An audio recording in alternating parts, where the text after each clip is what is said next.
Çka e dallon Kur'anin si libër prej librave të tjerë të shpallur? Prej dallimeve që Kur'ani si libër hynor mund të ketë nga libra të tjerë hynor, është fakti që i është zbrit pejgamberi sallallahu alaihi wasallam për një periudhë 23 vjeçare. Jo sikurse libra të tjerë të cilët i zbritën pejgamberëve të tjerë për më një herë. Kjo është dallimi kryesor.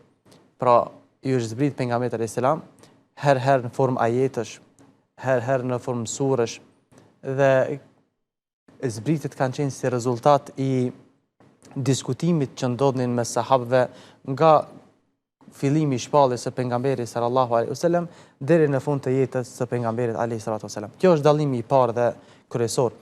Mirëpo vlen të theksohet edhe që Allahu i Madhërisëm ummetin e Muhamedit sallallahu alaihi wasallam e karakteristoi me një veçori të veçantë, karakteristikë të veçantë me këtë libër, e cila është mësimi përmendsh, memorizimi i këtij libri, të cilën nuk e kanë pasur libra të tjerë hynor para Kur'anit.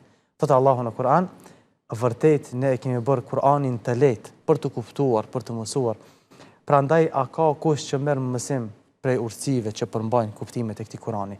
Dhe kjo do të ishte njëra prej shkaqeve kryesore që ky Kur'an është ruajtur deri në ditët e sotme dhe do të ruhet deri në ditën e Kiametit.